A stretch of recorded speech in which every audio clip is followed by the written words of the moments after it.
पिलामाने मातृभाषार एही कालांशको सुस्वागत। आमे समस्ते आज एकाठी हेइछु मातृभाषार गोटे विषय को स्वीकार करिबा पई, ता उपरे आमर चिंता व्यक्त करिबा पई, ता भितरे रहिथिबा सारस्वत को बुझिबा पई एवं परीक्षा पई निजको प्रस्तुति करिबा संगे संगे ता भितरे थिबा अंतर्निहित तथ्य को स्व जीवनर परिचर्या मध्य व्यवहार करिबा एवं निज समाज को निज परिवेश को सुंदर भावरे गढ़ी तोलिबा ए सब उद्देश्य रे आजिर एई ऑनलाइन क्लास। मने पकाओ पिले शैशव अवस्था अतिक्रम करी किशोर अवस्थार गतिपथ मध्य 15 वर्षर चलापथ मध्य पाइथिबा आईमा जेजेमा बुढ़ीमा ठारू अनेक कथा आज भी मने पड़े से दिनर बुढ़ी असुरुणी कथा। जंजालग्रस्त संतुलित मनुष्य भल पाए सेही बुढ़ी मार गप को, भल पाए सेही आई मार परिराइजर कहानी को। साहित्य एक दिग पिले, से होउछि गल्पर दिग। गल्प हेउछि एक क्षुद्र सीमित कहानी। शब्द संयोजना भितरे समाज रे घटी जाउथुबा घटनावली को रूपायन करा जाए सीमित चरित्र, सीमित कथावस्तु, सीमित विषय वस्तुर भितरे बहुत सुंदर तथ्य रहिथिबा, सुंदर संदेश रहिथिबा, भाव और आवेग रहिथिबा कथावस्तु को नहीं रचना करा जाए गल्प। आ गल्प मन आनंद सांग को समाजर उन्नतिर पथ प्रदर्शक होइथाए, सहायक होइथाए। वसुंधरैव कुटुंबकम भावना को सतरे चरितार्थ करिबारे गल्पर भूमिका अनन्य अनुपम अटे। आजिर एही शुभ मुहूर्त रे आम +2 द्वितीय वर्षर प्रदत्त होइथिबा गोटे हृदयस्पर्शी विषय वस्तु को नहीं मर्म छुई जाउथुवा गल्प को नहीं आरंभ करिबा आमर आलोचना। आउ ताहाकु मने रखिबा, ता भितरे रहिथिबा गाल्पिकंकर जो संदेश जो वार्ता ताकू आम जीवन रे किछि मात्रा रे व्यवहार करिबा। गल्पटी हैला रूपनारायण साहा। मने हुए किए जने व्यक्ति विशेषंकर नाम, हाँ कि नहीं? जने व्यक्तिंक उपरे आधारित एही गल्पटी अटे, जहाकू रूपायन देइचंती, जहाकू वर्णना करछंती अखिल मोहन पट्टनायक। एही गल्पर गाल्पिक जहांक जन्म 1927 मसीहारे। एही गल्पटी को तुम आगरे उपस्थापना करिबा पूर्वरु ताहार 3टी दिग उपरे आलोकपात कराइबी मु। एही गल्पर प्रथम दिगटी हैला भाव ओ आवेग। एही गल्प भितरे थिबा चरित्र गुडी को केउं भली वर्णना करा जायछि, केउं भली रूप दिया जायछि, ता हेउछि ए गल्पर भावावेग। एही गल्पर द्वितीय दिग हेउछि एही गल्पर वर्णना माध्यम। केउं भली लेखक एही गप को वर्णना करछंती, शब्द संयोजना माध्यम रे एहार केउ भली काव्य निर्माण कौशल चिंताधारा और काव्यिक चिंताधारा को प्रकाश करछंती, ताहा होछि एहार द्वितीय दिग। तृतीय दिग हैला एही काव्य एही गप समाज प्रति केउं भली शिक्षा प्रदान करुछि। एही 3टी दिग को आधार करी एही गप एही गल्प आधारित। वर्तमान आरंभ करिबा लेखक परिचय। अखिल मोहन पट्टनायक एही गल्पर लेखक। 1927 मसीहारे तांकर जन्म एवं 1982 तांकर जीवनर शेष। अखिल मोहन पट्टनायक ओडिया क्षुद्र गल्प क्षेत्र में जड़े अनन्य प्रतिभा। जीवनर संघर्षमय वास्तवता को से केतेबेले साम्यवादी चिंताधारार कसटी रे परीक्षा करिसेंती, तो केतेबेले स्वप्नर कुहेली माध्यम जीवनर भावघन मुहूर्तर प्रतिछवि आंकिछंती। तांको कहानी धर्मी गल्प गुड़िकरे मनुष्यर रहस्यमय स्थिति एक चूड़ांत अनुभव सृष्टि करछि। सेथिपाई से कहिछंती मनुष्य एक चीर रहस्य ଶେଷହୀନ ଗ୍ରନ୍ଥ। ଏଠାରେ ଲେଖକ ମନୁଷ୍ୟକୁ ଏକ ଗ୍ରନ୍ଥ ସହିତ ତୁଳନା କରିଛନ୍ତି, ଯେଉଁ ଗ୍ରନ୍ଥର କି କେବେ ବି ଶେଷ ନାହିଁ, ଶେଷହୀନ ଗ୍ରନ୍ଥ। ଏବଂ ଏହି ମନୁଷ୍ୟର କାହାଣୀକୁ ଏକ ରହସ୍ୟମୟ କାହାଣୀ ବୋଲି କହିଛନ୍ତି। ମନୁଷ୍ୟର କାହାଣୀ ସବୁବେଳେ ଚିର ରହସ୍ୟ, ଚିର ମାନେ ସର୍ବଦା, ଚିର ରହସ୍ୟମୟ ଶେଷହୀନ ଗ୍ରନ୍ଥ, ଯେଉଁ ଗ୍ରନ୍ଥର କି ଶେଷ ନାହିଁ। କଥାର ଚାତୁରୀରେ, ନାଟକୀୟ ସଂଳାପରେ ଏବଂ ରୀତିମୟ ଚାହାଣୀରେ ଅଖିଳ ମୋହନଙ୍କର ଗଳ୍ପଗୁଡ଼ିକ ସରସ ଓ ରୁଚିସମ୍ପନ୍ନ ମର୍ଯ୍ୟାଦା ଲାଭ କରିଛନ୍ତି। ଝଡ଼ର ଇଗଲ ଓ ଧରଣୀର କୃଷ୍ଣସାର ଓ ଅନ୍ଧଗଳି, ନଦୀର ନାମ ଗଣତନ୍ତ୍ର, ପ୍ରଥମ ଓ ଶେଷ, ଏସବୁ ତାଙ୍କର ଉଲ୍ଲେଖଯୋଗ୍ୟ ଗ୍ରନ୍ଥ ବା ଗଳ୍ପ ଗ୍ରନ୍ଥ। ପିଲାମାନେ ଯେତେବେଳେ ପରୀକ୍ଷାରେ ଦୀର୍ଘ ଉତ୍ତରମୂଳକ କୋଶ୍ଚିନ୍ ଆସେ, ସେତେବେଳେ ଲେଖକ ପରିଚୟ ଲେଖିବା ଆବଶ୍ୟକ। ତେଣୁ ଏହି ଲେଖକ ପରିଚୟରେ ମୁଖ୍ୟତଃ ଲେଖକଙ୍କର ଜନ୍ମ ତାରିଖ, ତା ସହିତ ଲେଖକଙ୍କର କିଛି ମୁଖ୍ୟ ଗ୍ରନ୍ଥ, ଲେଖକଙ୍କ ଦ୍ୱାରା ଲିଖିତ ମୁଖ୍ୟ ଗ୍ରନ୍ଥ ଗୁଡ଼ିକର ନାମ ଲେଖିବା ଆବଶ୍ୟକ। ତେଣୁ ଏଇ ଯେଉଁ ଗ୍ରନ୍ଥ ଗୁଡ଼ିକ ଯେମିତିକି ଧରଣୀର କୃଷ୍ଣସାର, ଅନ୍ଧଗଳି, ଝଡ଼ର ଇଗଲ, ନଦୀର ନାମ ଗଣତନ୍ତ୍ର, ଏସବୁ ମନେ ରଖିଦିଅ, ଯାହାଫଳରେ ପରୀକ୍ଷାରେ ଲେଖିପାରିବ। ଅଖିଳ ମୋହନ ପଟ୍ଟନାୟକ ଏକ ଭ୍ରମଣ କାହାଣୀ ମଧ୍ୟ ଲେଖିଥିଲେ, ଯାହାର ନାମ ଥିଲା ଅନ୍ୟ ଦେଶ।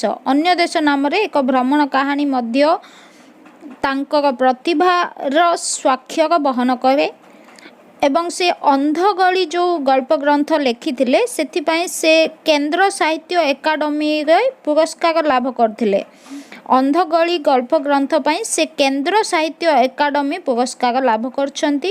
ପଠିତ ଗଳ୍ପ ରୂପନାରାୟଣ ସାହା ତାଙ୍କର ପ୍ରଥମ ଗଳ୍ପ ଗୁଚ୍ଛ ଝଡ଼ର ଇଗଲ ଓ ଧରଣୀର କୃଷ୍ଣସାରରୁ ଗୃହୀତ ହୋଇଛି।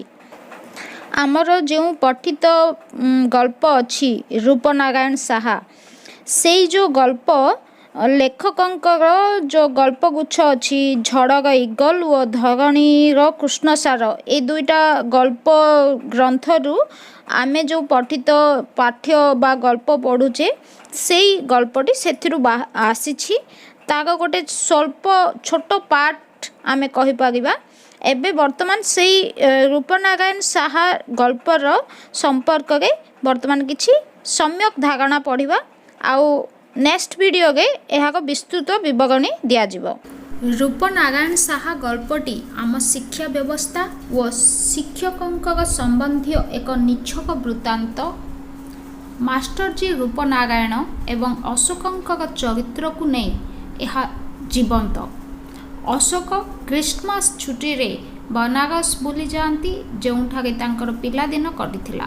ବନାରସର ରାଜପଥ, କାଶୀ ବିଶ୍ୱନାଥ ମନ୍ଦିର, ଡାଲ ମନ୍ଦିର, ହତଶ୍ରୀ ସଭ୍ୟତା, ଗଙ୍ଗା ନଦୀର ନିତ୍ୟ ନୂତନତା ସେଠି ତାଙ୍କ ମନରେ ଆଲୋଡ଼ନ ସୃଷ୍ଟି କରିଛି। ମନେ ପଡ଼ିଛି ଶୈଶବ ଏବଂ ତାର ଅଭୁଲା ସ୍ମୃତି। ଏଠାରେ ମାଷ୍ଟରଜୀ ରୂପନାରାୟଣ ସାହା, ଯିଏକି ଗଳ୍ପର ମୁଖ୍ୟ ଚରିତ୍ର ଏବଂ ଯାହାର ନାମରେ ଗଳ୍ପର ଶୀର୍ଷକ ଆଧାରିତ, ଏହି ଗଳ୍ପଟି ଆମର ଶିକ୍ଷା ବ୍ୟବସ୍ଥା ଏବଂ ଶିକ୍ଷକଙ୍କ ସମ୍ବନ୍ଧରେ ଲେଖା ହୋଇଛି।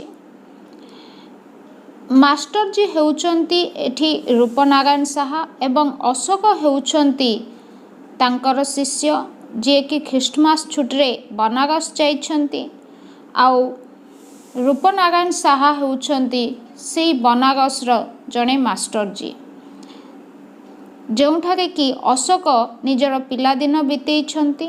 ଏବଂ ସେଠାକୁ ଗଲାପରେ ସେଇଠିର ଗଙ୍ଗା ନଦୀ, କାଶୀ ବିଶ୍ୱନାଥ ମନ୍ଦିର ଏସବୁ ଦେଖିଲା ପରେ ତାଙ୍କୁ ଅଭୁଲା ସ୍ମୃତି, ତାଙ୍କର ପିଲାଦିନର ଅଭୁଲା ସ୍ମୃତି ମନେ ପଡ଼ିଛି। ଆଉ ସେହି ବିଷୟରେ ଏଠି ବର୍ଣ୍ଣନା କରାଯାଇଛି। ବାପା ସେଠି ମିଲିଟାରୀ ଡାକ୍ତର ଥିବାବେଳେ ସେମାନେ ଥରେ ଗଙ୍ଗା ଆରପାରିରେ ଥିବା ରାମନଗରରୁ ଫେରୁଥାନ୍ତି ନୌକାରେ। ରାମନଗରରୁ ଆସୁଥିବା ଲୋକଙ୍କ ପାଇଁ କର୍ପୋରେସନର ଇଙ୍ଗିତରେ ମୁଣ୍ଡ ପିଛା 1 ଟଙ୍କା କରି ଟ୍ୟାକ୍ସ ପଡ଼ୁଥିବାରୁ ମାଝି ବାରଣ କରେ ସତକଥା କହିବାକୁ। ସେତେବେଳେ ଅଶୋକଙ୍କୁ ମାତ୍ର 10 ବର୍ଷ। ନୌକାରେ ଥିବା ସବୁ ଲୋକଙ୍କୁ ଆଶ୍ଚର୍ଯ୍ୟ କରି ଅଶୋକ କିନ୍ତୁ ସତ କଥା କହିଦିଏ ଯେ ସେମାନେ ରାମନଗର ଦେଖି ଫେରୁଥିଲେ ବୋଲି। ଫଳରେ ତାଙ୍କର ପରିବାରକୁ ହିଁ ଅଧିକ ଟ୍ୟାକ୍ସ ଦେବାକୁ ପଡ଼େ ଏବଂ ସାରା ପରିବାରର ଲୋକ ଅଶୋକଙ୍କ ପ୍ରତି ବିରକ୍ତି ପ୍ରକାଶ କରନ୍ତି। ଅଶୋକଙ୍କର ଏହି ବିପନ୍ନ ମୁହୂର୍ତ୍ତରେ କିନ୍ତୁ ତାଙ୍କୁ ମଦତ କରନ୍ତି ମାଷ୍ଟରଜୀ। ମାଷ୍ଟରଜୀ ଥିଲେ ମାତ୍ର 5 ଟଙ୍କା ଦରମାରେ ତାଙ୍କର ଟ୍ୟୁସନ ମାଷ୍ଟର। ମାଷ୍ଟରଜୀଙ୍କ ସହ ଅଶୋକଙ୍କ ପିଲାଦିନ ଥିଲା ବେଶ୍ ସ୍ମୃତିମୟ। ମାତାଜୀ, ଯିଏକି ମାଷ୍ଟରଜୀଙ୍କର ମା', ତାଙ୍କ ହାତର ହାଲୁଆ ଖାଇବାଠାରୁ ଆରମ୍ଭ କରି ପାତି ମାଙ୍କଡ଼ମାନଙ୍କ ସହ ଖେଳ କୌତୁକ ସେ ସବୁ ସ୍ମୃତିକୁ ମଧୁର ଓ ରୋମାଞ୍ଚକର ମନେ ପଡ଼ିଥିଲା। ସେହି ମାଷ୍ଟରଜୀଙ୍କର କଥା ତାଙ୍କ ଘରକୁ ଯାଇ ଥରେ ପୁଣି ଦେଖି ଆସିବାକୁ ଅଶୋକଙ୍କର ଭାରି ଇଚ୍ଛା ହୋଇଥିଲା। ରିକ୍ସାଟିରେ ବସି ମାଷ୍ଟରଜୀଙ୍କର ଘର ପାଖାପାଖି ପହଞ୍ଚି ଲୋକଙ୍କୁ ରୂପନାରାୟଣ ସାହାଙ୍କ ବିଷୟରେ ପଚାରିଥିଲେ ଓ ସେମାନେ ମାଷ୍ଟରଜୀଙ୍କର ବିଷୟରେ କିଛି କହିପାରି ନଥିଲେ। ହେଲେ ନାଟକୀୟ ଭାବରେ ସେହି ରିକ୍ସା ଚାଳକ ହିଁ ଥିଲେ ମାଷ୍ଟରଜୀ। ସେ ହିଁ ଚିହ୍ନିଥିଲେ ଅଶୋକଙ୍କୁ। ମାଷ୍ଟରଜୀଙ୍କଠାରୁ ଅଶୋକ ଶୁଣିଥିଲେ ତାଙ୍କ ଜୀବନର କାହାଣୀ। ଶିକ୍ଷକ ଧର୍ମଘଟରେ ନେତୃତ୍ୱ ନେଇ ଜେଲ୍ ଯିବାଠାରୁ ଆରମ୍ଭ କରି ପତ୍ନୀଙ୍କ ବିୟୋଗ, ଏକମାତ୍ର ପୁଅ ରାମଶରଣର ପିଲାଦିନରୁ ପରିବାରର ଦାୟିତ୍ୱ ଏବଂ ଲଳିତ ଚର୍ମା ମାତାଜୀଙ୍କର ଦିମାଗ ବିଗିଡ଼ିଯିବା ଏସବୁ ଥିଲା ମାଷ୍ଟରଜୀଙ୍କର ସୁବର୍ଣ୍ଣ ସଂସାରର ଭଗ୍ନ ରୂପ।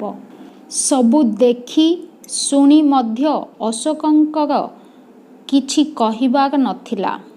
ନିଜ ଠିକଣା ଲେଖା କାଗଜଟିଏ ମାଷ୍ଟରଜୀ ଅଶୋକର ହାତକୁ ବଢ଼ାଇ ଦେଇ କେବଳ କହିଥିଲେ ଯେ ଯଦି କେବେ କେମିତି ମନେ ପଡ଼େ ତେବେ ଚିଠିଟିଏ ଲେଖିବାକୁ। ଫେରିବା ବାଟରେ ନିଜକୁ ଧିକ୍କାର କରୁଥିଲେ ଅଶୋକ। ମାଷ୍ଟରଜୀ ଯଦି ଜାଣିଥାନ୍ତେ ଯେ ଅଶୋକ ବର୍ତ୍ତମାନ ଭାରତ ସରକାରଙ୍କର ଶିକ୍ଷା ବିଭାଗର ସର୍ବୋଚ୍ଚ ଅଧିକାରୀ ତେବେ କ'ଣ ଭାବିଥାନ୍ତେ ସେ? ଏକଥା ଜଣାଇବାର ସତ୍ସାହସ ତାଙ୍କର ନଥିଲା। ଜଣେ ହତ୍ୟାକାରୀର ଭୀରୁ ସଙ୍କୁଚିତ ବିବେକ ନେଇ ସେ ଚାଲିଥିଲେ ଏବଂ ଉତ୍ତେଜିତ କଣ୍ଠରେ ସତେ ଯେପରି କହୁଥିଲେ, କ୍ଷମତାର ମଦ ପିଇ ଏ ଜାତି ବେହୋସ ହୋଇପଡ଼ିଛି। ଏ ଜାତିକୁ ମାଷ୍ଟରଜୀଙ୍କର ଲମ୍ବା ଚାବୁକ ପ୍ରହାର ହିଁ ପୁଣି ଜାଗ୍ରତ କରିପାରିବ। ସେଦିନ ହିଁ ହେବ ତାଙ୍କ ଛାତ୍ରମାନଙ୍କ ବିଦ୍ୟାର ସମାପ୍ତି। ଏହା ଥିଲା ପଠିତ ଗଳ୍ପ ରୂପନାରାୟଣ ସାହା କଥାବସ୍ତୁର ମୁଖ୍ୟ ସାରାଂଶ, ଯେଉଁଥିରେ ଅଶୋକ ହେଉଛନ୍ତି ଶିକ୍ଷାର୍ଥୀ, ବିଦ୍ୟାର୍ଥୀ, ଯିଏକି ଭାରତ ସରକାରଙ୍କର ଶିକ୍ଷା ବିଭାଗର ସର୍ବୋଚ୍ଚ ଅଧିକାରୀ, ଯିଏ ଖ୍ରୀଷ୍ଟମାସ ଛୁଟିରେ ବନାରସ ବୁଲିଯାଇଛନ୍ତି, ଯେଉଁଠି ତାଙ୍କର ଶୈଶବ ଅବସ୍ଥା ବିତେଇଛନ୍ତି। ବନାରସର ରାଜପଥ, କାଶୀ ବିଶ୍ୱନାଥ ମନ୍ଦିର ଏବଂ ଅନ୍ୟ ଚତୁଃପାର୍ଶ୍ୱ ଦେଖିବା ପରେ ତାଙ୍କର ଅଭୁଲା ସ୍ମୃତି ମନେ ପଡ଼ିଛି ଏବଂ ମନେ ପଡ଼ିଛି ତାଙ୍କର ପ୍ରିୟ ମାଷ୍ଟରଜୀଙ୍କ କଥା, ଯାହାଙ୍କ ନାମ ଗଳ୍ପର ଶୀର୍ଷକ ରୂପନାରାୟଣ ସାହା। ବାସ୍ତବରେ ସେ ରିକ୍ସା ଚାଳକ ବର୍ତ୍ତମାନ ପାଲଟିଛନ୍ତି। ତାଙ୍କର ଜୀବନର ଭଗ୍ନରୂପ କାହାଣୀ ଶୁଣିବା ପରେ ଅଶୋକ ଶିକ୍ଷା ବ୍ୟବସ୍ଥାକୁ ଧିକ୍କାର କରୁଛନ୍ତି ଏବଂ ଏହି ଶିକ୍ଷା ବ୍ୟବସ୍ଥା ତାଙ୍କ ମାଷ୍ଟରଜୀଙ୍କ ଚାବୁକ ପ୍ରହାରରେ ସୁଧୁରିବ ବୋଲି ଜଣାଇଛନ୍ତି।